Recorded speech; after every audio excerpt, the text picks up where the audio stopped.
Dan Garrett, the Ole Miss Spirit. Kermit, a lot of your current players are out there right now. What kind of conversations have you had with them, and what has the response been when you talk to them? You know, as I went through the process, and I have two teams for a while, and the only two things I was really worried about is my guys at Middle Tennessee and the Ole Miss players. So we had a lot of great positive conversations with all of them, and talked about, you know, the process, and I would be down as soon as our team stopped playing. And so we, on the phone today, we had a great team meeting. They've all been very, very receptive. I think they know they're at a great university, and it's just a start, you know. So it's, and I told them, I said, guys, I don't come into one team meeting and think I know everybody and figure somebody out. This is going to be a process. I said, but what you're going through here is natural, because I just left a locker room in Middle Tennessee, a culture of winning, and my guys are going through the same thing there. And so it's a healing process here, but they were real receptive, and I really enjoyed seeing them today. Kermit, Neil McCready with Rivals.com. I know along those lines you don't know yet, but do you expect any attrition, or are you hopeful there's not any? Yeah, you're hopeful it's not, you know, and so, but sometimes attrition, it occurs with change, you know, and we're sure gonna, like I said, I just met with them as a group, and so then I'm gonna be on the road, you know, in and out recruiting, but the biggest thing for me is to get to spend some time with them individually. And so those are the things that are my staff and I will do over the next, you know, 4 to 5 days. Kermit, Harris Alford with the Daily Journal.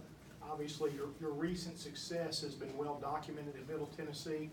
8 or 9 years there, it looks like it took to really reach that level. What were those seasons like? What was going on there and building to the level that you have it now? Yeah, you know, and we're not going to have 8 or 9 years here, I promise you that. But it was a situation where we took over a program that was really, really struggling. They went to a new league.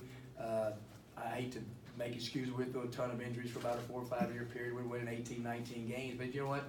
It's the life of the mid-major, about having to win your conference tournament. Everybody sees NCAA upsets, you know, and everybody says, wow, well, you know what? Those are the upsets in conference tournaments.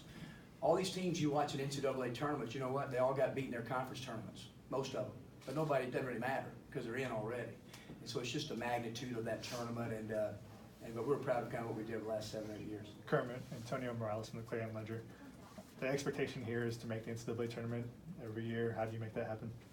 Well, number one is that the strength of returning players is that we've got to improve those guys. There's talent in that room.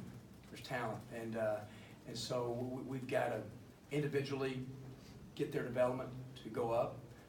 The culture of bringing other guys in the spring is going to be critical for it. And you're in a league that maybe next year 8 or 9 teams will go. And so, you know, we have a system of play. And it's a system of play we know how to recruit to. We know exactly what we think Ole Miss needs to be successful in this system of play.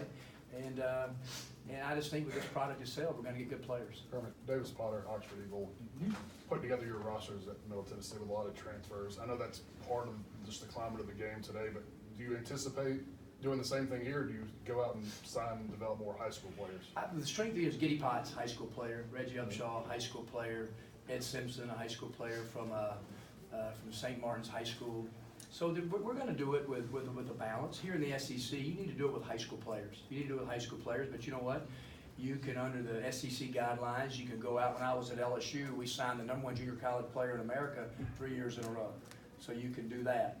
And then there may be a grad transfer out there this year that fits a whole need. But I think as your program gets hold, we're going to do it with dominating with high school guys. Where are you in terms of your assembling your staff? How far along are you? Yeah, we're going to, I brought 2 guys with me, and they'll be officially introduced. I don't know if we can officially introduce them today off of my staff. You're good. Are we good? Okay.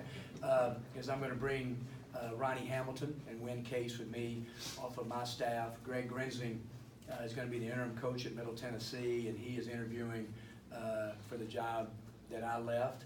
And I'm going to have a process of interviewing all the guys that are on the current staff, and I know all of them. I know Reem, I know Tony, I know Ty, I know all those guys. And then decide, you know, and we'll do a national search also for the 3rd full-time spot. And the one thing that Ross has done, you know, he has given us the means to go out and hire as good a staff as anybody in the SEC, and we're going to do it. But I feel great with our guys here. Kermit, Brian Rippey on MissSports.com. Murfreesboro is somewhere you'd been for, over a decade and a half. At what point did you know this was kind of the right step to take? As the process goes on, and when I met with Chancellor Vetter and Ross, it was just one of those things that I knew it was the right place for me.